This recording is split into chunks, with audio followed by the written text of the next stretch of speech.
Então o cristão não persegue a bênção, o cristão é a bênção nos lugares em que está. De Deus, Ele está dizendo: tem provisão, tem cuidado, tem Lídia sendo levantada para te ajudar. Deus não deu nenhum fardo que você não possa suportar. Entrega o teu caminho ao Senhor, confia nele e Ele tudo fará. Às vezes entregamos, mas em meia tormenta pegamos de volta.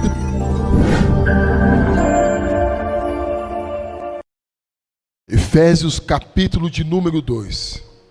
Porque pela graça vocês são salvos, mediante a fé. E isto não vem de vocês, é dom de Deus. Não de obras, para que ninguém se glorie. Pois somos feitura dele, criados em Cristo Jesus, para as boas obras, as quais Deus de antemão preparou para que andássemos nela. Amém, irmãos? Igreja de Jesus, essa epístola a qual escrevera foi o apóstolo Paulo. E ele está falando aqui da nossa salvação, que nos foi concedido por intermédio de Cristo Jesus, como ele mesmo está citando no texto. Mas também entendemos que o contexto a qual ele escreve essa carta para o povo de Éfeso não é o melhor da sua vida, pois está um homem preso, encarcerado, injustamente, mas não acomodado, não conformado, mas já entendido, porque desde o primeiro dia que Jesus se revelou na sua vida, a salvação alcançou o seu coração. Deus revelou a ele o que seria da sua vida, o que estava por vir. E a Bíblia diz que este mesmo homem, já sabendo o que estava por vir, se deparando com as adversidades que agora estava presenciando, vivendo, sentindo na sua pele, ele não se entregou e nem deixou de fazer aquilo a qual Deus confiara na sua mão. Ele permaneceu sendo o mesmo, na brecha, na posição, cumprindo com o seu ministério, cumprindo com o seu chamado, não deixando a vocação a qual ele recebeu de Cristo Jesus passar desapercebido. Muito pelo contrário, foi um homem zeloso, prudente, mesmo encarcerado, o cuidado para com a igreja de Cristo Jesus. E isso já nos traz um grande ensinamento da parte de Deus, porque nos dias de hoje nós somos levados por aquilo que sentimos, enfrentamos e passamos, e mediante aquilo que nós enfrentamos, demonstra como nós estamos na presença de Deus. Se a luta aperta, deixamos de orar. Se a dor abate a nossa alma, deixamos de comungar, de congregar diante do Senhor. Se infelizmente enfrentamos um dia mau, o primeiro a sofrer as consequências daquilo ao qual nós enfrentamos é o Senhor Jesus. E por incrível que pareça, Ele não tem culpa alguma do que estamos passando. Mas, ao contrário do apóstolo Paulo, o que nós colocamos como verdade absoluta dentro do nosso coração é que ao aceitar Jesus como o único suficiente Salvador da nossa alma, nós colocamos Ele como aquele que vai nos defender, vai nos livrar das angústias, das provações, das lutas, das guerras, e estamos isentos de passar por tudo isso. Mas sendo que é o contrário. Isso mostra a falta de conhecimento, de leitura da palavra de Deus, falta de conhecimento do Deus ao qual nós falamos que amamos e servimos. Porque o próprio Senhor Jesus nos ensina que no mundo nós teremos aflições, mas o bom ânimo tem que continuar no seu rosto, nos seus lábios, no seu coração. Ele mesmo nos ensina que se nós passarmos pelas águas, ela não submergeria. Se passarmos pelo fogo, não nos queimaria, e nem a chama aderiria em nós. Mas ele não disse que não iríamos passar pelas águas profundas, e muito menos pelo fogo, as provações desta vida. Mas eu não sei o que acontece com a nossa cabeça, que nós colocamos Cristo num lugar que às vezes não é o lugar devido que ele deve estar dentro do nosso coração. Invertemos a ordem. A Bíblia diz: buscai a Deus em primazia, em primeira instância, para que todas as outras coisas sejam acrescentadas. Mas por estar em Cristo Jesus, nós baseamos num Deus para suprir nossa necessidade, para nos livrar de toda tormenta, para nos guardar desse dia mau.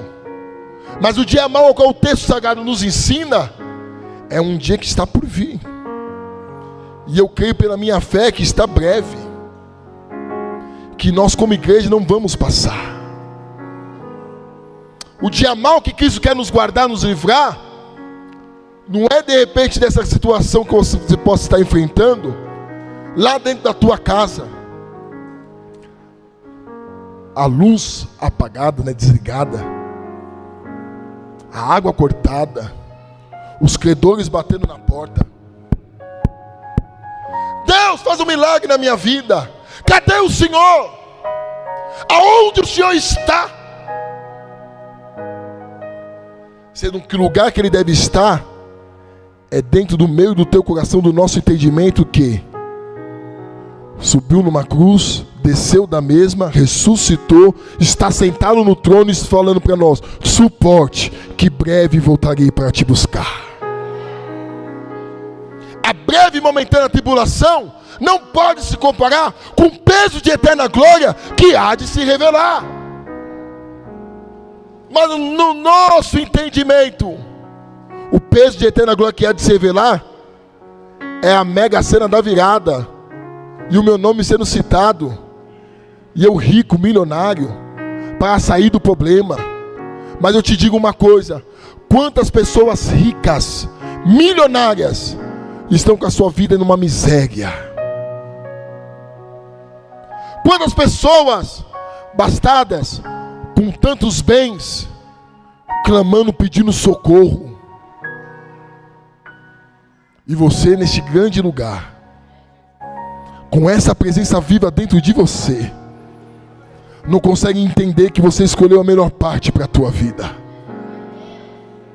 Paulo, mesmo preso, não limitou de cumprir com aquilo que Deus confiou nas suas mãos. Paulo, mesmo preso, não deixou de fazer aquilo que Deus decretou que ele fizesse na sua vida.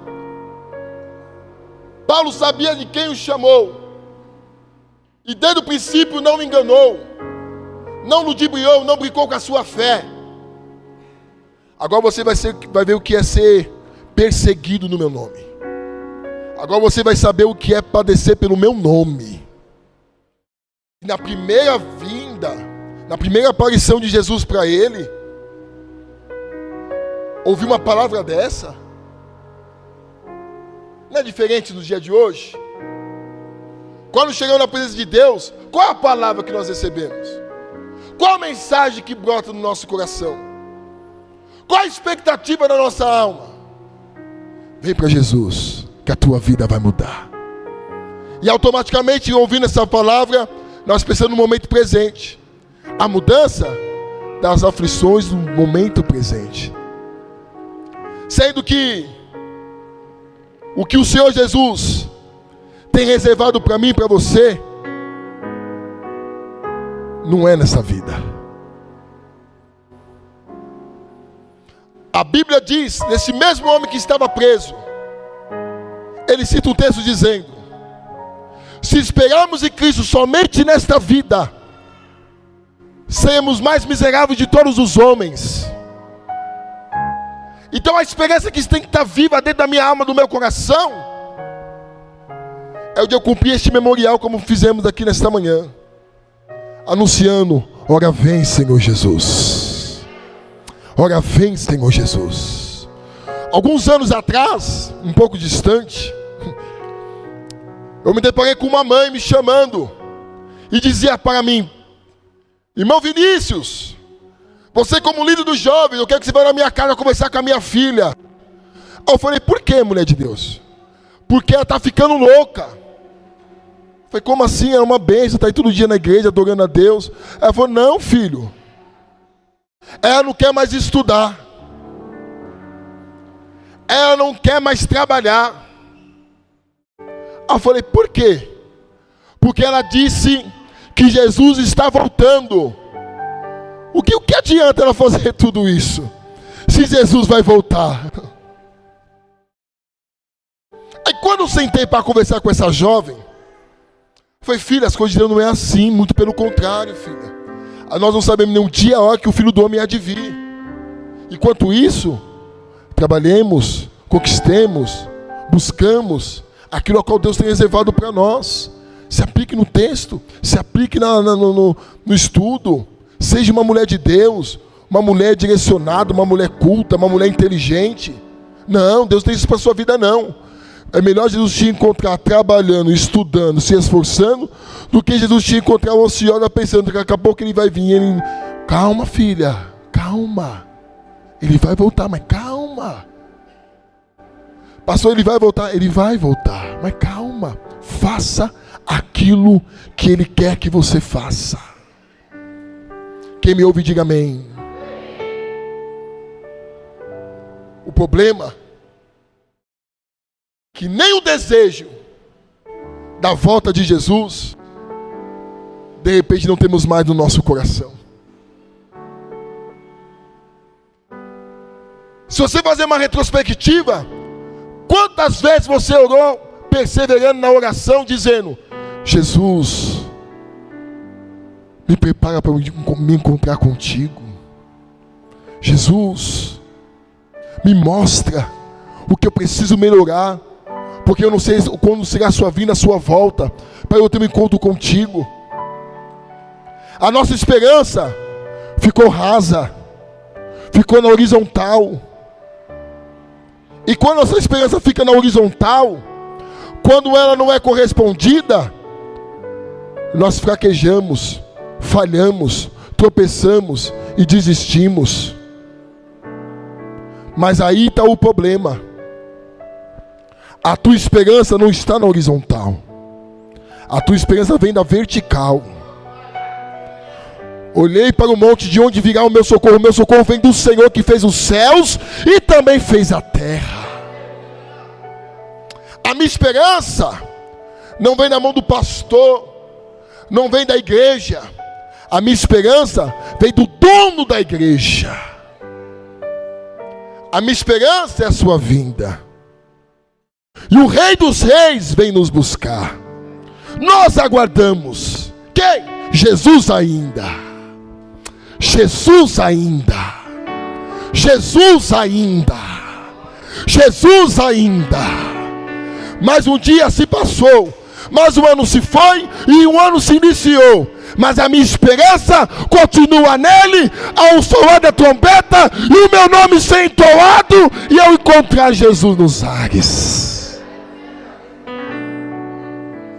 O problema é que Paulo estava preso, mas a fé na pessoa salvífica de Jesus estava viva dentro dele.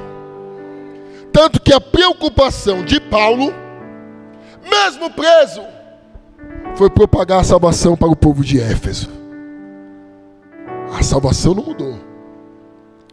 Alguns poderiam pensar, estou parafraseando, não está no texto, mas ele está preso.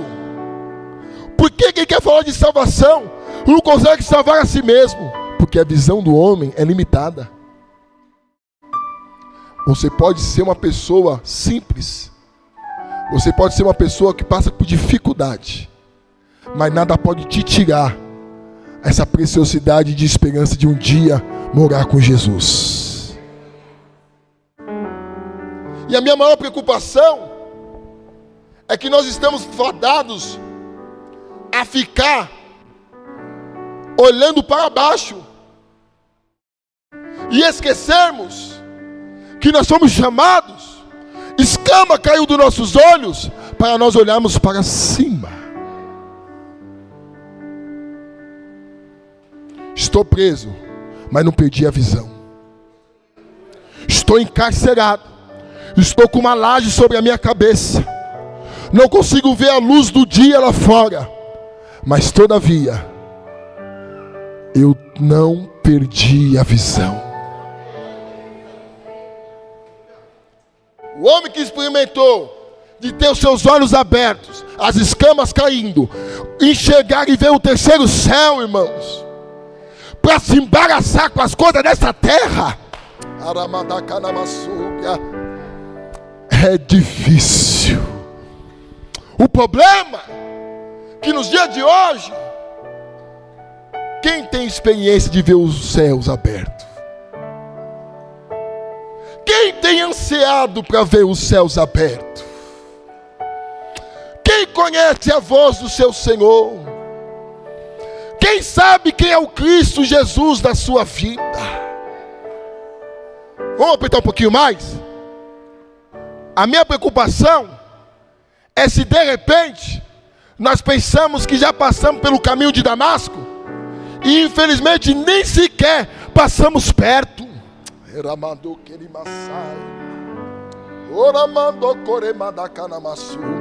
Igreja tão bonita, cheia, né? Santa Ceia do Senhor.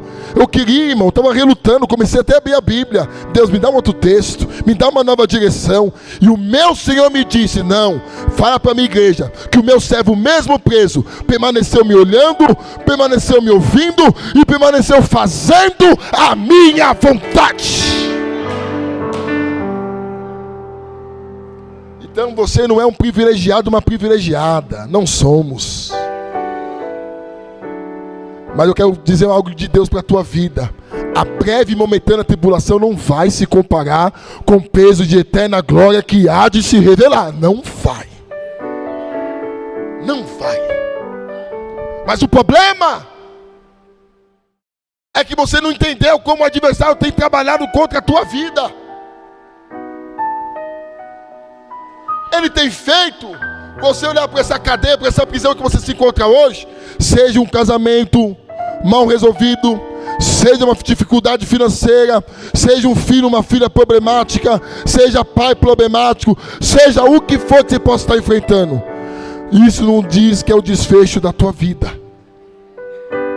O que condiz para a tua vida é você saber: existe um Deus que quando Ele se levanta do seu trono, que Ele cria nos seus ouvidos para me ouvir, Ele trabalha por mim. Mas eu estou aqui porque uma salvação me alcançou. Eu estou aqui porque eu vou morar no céu. Eu estou aqui não para Ele apenas somente abrir a porta, não somente para Ele que Ele venha curar, libertar, transformar aquelas que eu amo, mas porque eu vou morar com Ele, eu vou estar com Ele, eu irei ver Ele como Ele é. E essa oportunidade é tua. Estão fazendo de todas as formas para poder te limitar.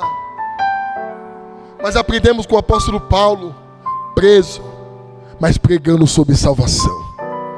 Preso, mas anunciando sobre a salvação.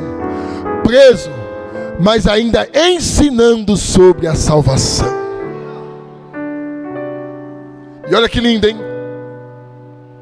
Ele começa a citar dizendo aquilo que ele era, o estado que ele se encontrava, e o povo, a igreja de Éfeso também se encontrava, mortos em ofensas e pecados.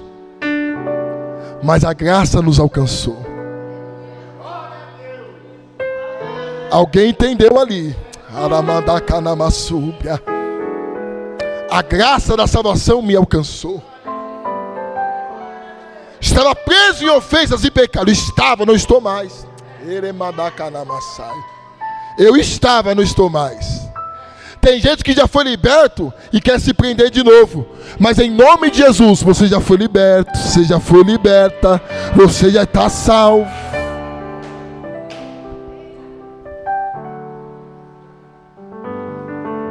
Liberto. E o texto diz: era escravo, estava morto, estou vivo.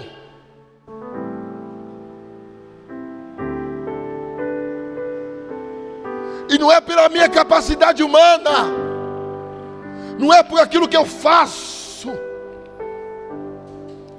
não é por aquilo que eu tenho, que eu realizo. A salvação é um dom de Deus, vem dele. Então não adianta me vangloriar. Eu faço, eu coopero, eu sou, Deus me conhece, eu sou isso, eu sou aquilo. Você não é nada se Cristo Jesus não chegasse na sua vida. Não é pelas obras. Falamos hoje no nosso discipulado, para que ninguém se glorie. Eremandaka Soremando Koramadaka. Agora eu sei que mesmo com toda a luta, toda a dificuldade de ser no preço, eu tenho que fazer a minha vontade, eu tenho que fazer a vontade de Deus, não a minha vontade, sim. Eu tenho que fazer a obra de Deus, sim. Eu tenho que lutar pela minha salvação, sim. Mas nunca se esqueça, o que, pastor? Não é por obras. Não bata no peito. Se eu não vou, nada acontece. Se eu não faço, ninguém faz. Se eu não ponho a mão, ninguém põe. Se não sou eu, o que seria da igreja? Cuidado. A igreja permanece sendo igreja com você ou sem você. Com você, glória a Deus e aleluia. Sem você, Jesus é fiel do mesmo jeito. Tomemos cuidado com o sentimento. Perdoe pela expressão. Eu sou, eu faço, eu posso. Você só é alguma coisa, você só faz alguma coisa porque teve um caminho de Damasco, as escamas caíram dos seus olhos, alguém trouxe a luz da verdade para você entender que sem Ele, nada você pode fazer.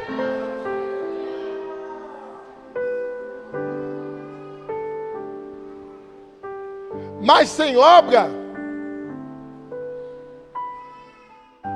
Não, calma. A salvação não é por obra. É dom de Deus. É mediante a fé. Nós aprendemos com o Tiago que a fé sem obra ela é. Deus conhece o meu coração. Deus sabe que é uma fé tão grande aqui dentro de mim. Uma fé tão viva. Mas cadê as obras? Pastor, você não sabe que eu estou enfrentando. Mas não, está com uma fé viva? A fé está viva aí? Cadê as obras? Eu tenho uma fé viva. Só Deus sabe, pastor, quando eu oro, quando Deus fala comigo, amém. Cadê as obras? Não estou falando de salvação. Eu estou falando agora da fé que você propaga, que está viva dentro de você. E agora eu te afirmo, cadê as obras? Mas Deus sabe, Deus me conhece. Deus tanto te conhece que hoje preparou este culto para falar o teu coração. A salvação vem por mim, a fé já enxertei dentro de você, e agora eu estou querendo as obras. Cadê as obras? As obras, as obras. Cadê o fruto? Cadê o fruto? Cadê aquilo a qual eu confiei nas tuas mãos? Pastor, eu estou preso nessa luta, nessa dificuldade. Não importa, Paulo estava preso e mesmo assim não deixou de falar da salvação. Cadê as obras? Não, eu preciso estudar. Eu preciso trabalhar. Não, eu vou casar. Não, eu tenho que trabalhar. A Bíblia diz que Jesus olhou, contando uma parábola, e disse: vai para o campos, valados, vai para os becos, vielas, vai na sarjeta. E quem crê, quem ouvir, porque a fé vem pelo ouvir pela palavra de Deus, traz Enquanto muitos estão preocupados com outras coisas, aquele que se permitir, pode trazer até mim. Mas a obra de Deus não vai parar. Não troque a sua prioridade. Tomemos cuidado. E tem uma coisa que eu vou lhe dizer. Ministério é uma coisa. Família é outra coisa. Ministério não é sua família. Sua família é a sua família. Ministério é ministério. Sim ou não? Se você olhar para os dons ministeriais, para os ministérios estabelecidos pela palavra de Deus, não fala da família. O que fala da família é o zelo, a responsabilidade que você não pode outorgar, confiar, conceder a ninguém. É sobre você. Ministério, serviço, ofício é outra coisa. Mas qual a prioridade da minha vida? Sim, honrar a Deus acima de todas as coisas. E honrar, zelar por a família a qual Deus confiou nas tuas mãos. Mas um não isenta eu do outro. Eu não posso pegar um mecanismo de defesa ou uma muleta e dizer: eu não vou ter obras porque Deus sabe que eu tenho fé, mas eu não vou ter obra porque eu tenho que cuidar da minha casa. Deus é sábio, irmãos. Deus é zeloso, irmãos. Ele não vai confiar algo nas tuas mãos que você não tem condições para entregar na presença dele. Quem me ouve, diga amém. Pastor, até ainda não entendi. O que eu devo fazer? Zelar pela tua casa. Mas aquilo ao qual Deus confiou nas tuas mãos, zele também no nome de Jesus. Não inverta. Não deixe a balança pesar mais para um lado do que o outro. O equilíbrio tem que fazer parte da tua vida.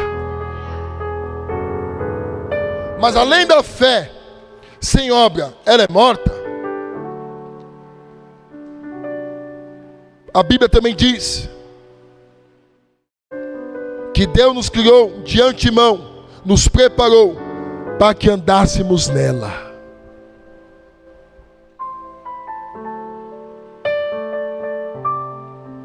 Tem que andar nela.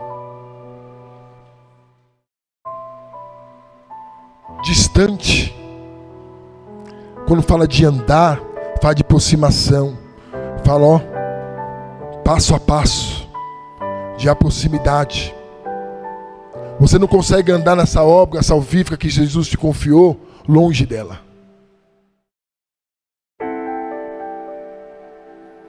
Deus sabe. Eu estava conversando até com uns irmãos ontem que eu disse: a internet é uma via, uma ferramenta muito importante e gloriosa. Mas está roubando, como o salmista disse: ó, quão bom e quão suave é que os irmãos vivem em união.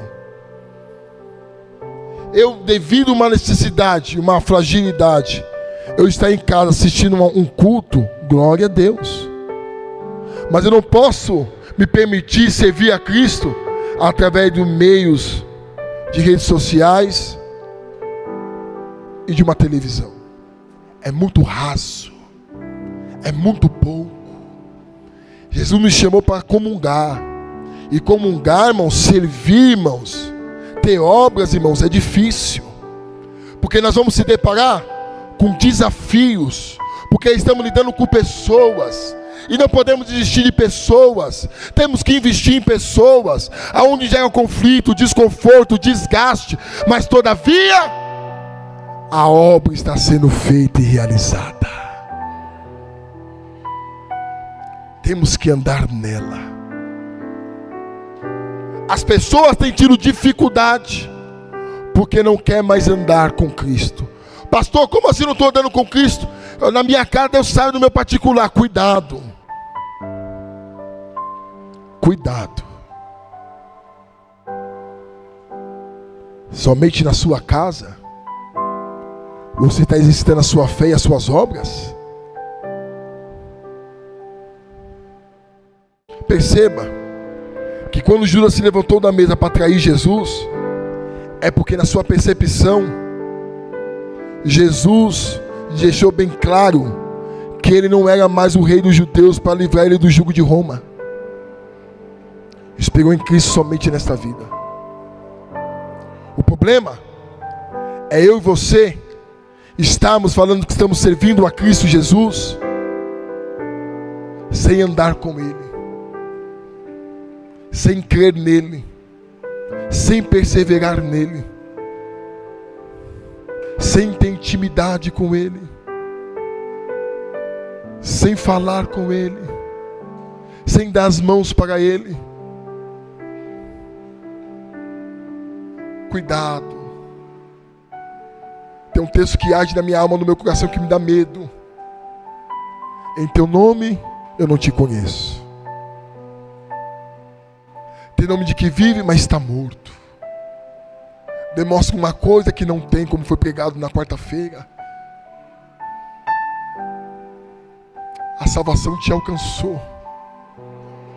Não vem de você mesmo, vem de Deus. A fé foi enxertada em você. Agora Jesus conta com as suas obras.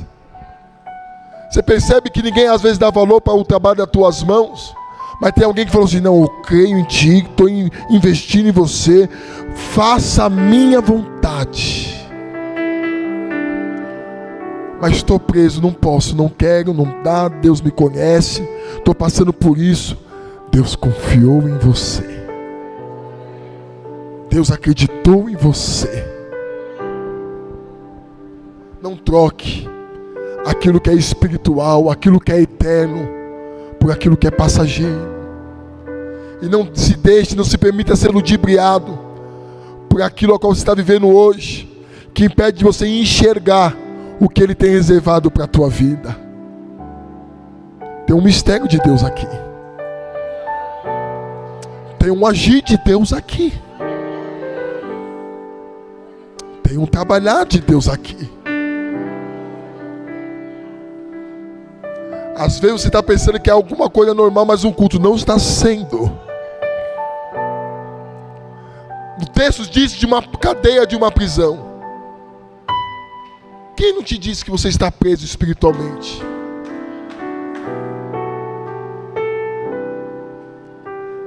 A prisão do abandono, da tristeza, a prisão dessa angústia, dessa tristeza que te faz chorar, que tenha sido uma criptonita, que tem roubado a tua força, e você não é mais a mesma pessoa. Se alguém te conhecer hoje e ver como você é, vai achar normal. E você, quem era antigamente? Como você estava antigamente? Como você servia antigamente? Como eram as suas obras antigamente? Como era a sua entrega antigamente? Vai ficar preso ao passado?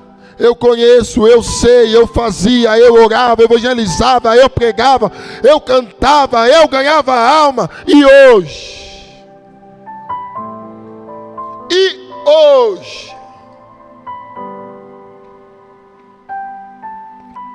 Não é mediante as obras, mediante a fé. Mas tem fé? Quem tem fé em Jesus aqui? Cadê as obras?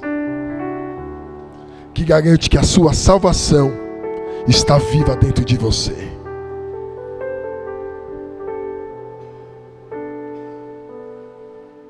Jesus veio te libertar nesta manhã. Pastor, eu sou crente, eu tenho fé, e o teu Senhor, que enxertou a fé no teu coração, veio te libertar nesta manhã. Você precisa voltar a orar como você orava. Você precisa se consagrar como você se consagrava. Você precisa evangelizar como você evangelizava. Você precisa estar disposto como você era.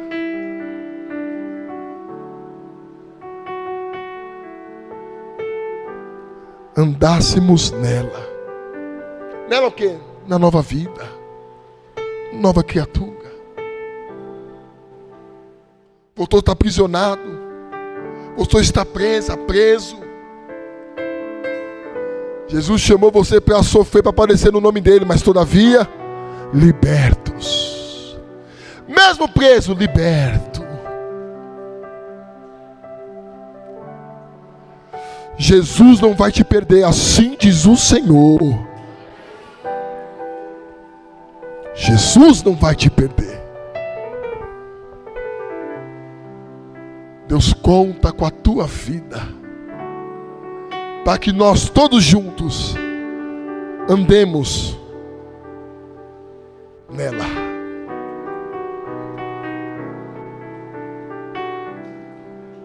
Anda nela. Vive para ela. Não desiste não. Não se engane não. Precisamos, em nome de Jesus, se permitir ter essa nova vida continuamente viva dentro de nós. Mas eu quero orar por você, porque eu não sei se você vai aguentar depois deste culto continuar vivendo da mesma forma que você tem vivido. Mas para ter essa mudança, você precisa primeiro reconhecer que há uma cadeia na tua vida que tem te aprisionado, mas todavia tem um Senhor disposto a te libertar nesta manhã, para que essa obra de salvação permaneça viva dentro de você. Não aceite viver de aparência. Não aceite demonstrar ser uma coisa que você não é. Está sentindo que você não tem sentido. Sejamos sinceros dizendo diante do Senhor: Jesus, eu preciso de Ti. Eu preciso frutificar. Porque nós, como ramos injetados na videira verdadeira, se não damos fruto, somos cortados e lançados no fogo.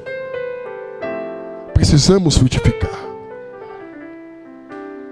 E você sabe muito bem que Deus está falando com você. Você necessita, no nome de Jesus, de permanecer vivendo, andando na presença do Senhor. Porque o teu fim não condiz com o que você vive hoje. O final de tudo não condiz como você está passando, enfrentando hoje. Jesus te chamou para viver o sobrenatural e alcançar essa vida eterna que Ele já te confiou, já te entregou. Se coloca sobre seus pés. Então o cristão não persegue a bênção, o cristão é a bênção nos lugares em que está. De Deus, Ele está dizendo: tem provisão, tem cuidado, tem Lídia sendo levantada para te ajudar. Deus não deu nenhum fardo que você não possa suportar. Entrega o teu caminho ao Senhor, confia nele e Ele tudo fará. Às vezes entregamos, mas em meia tormenta pegamos de volta.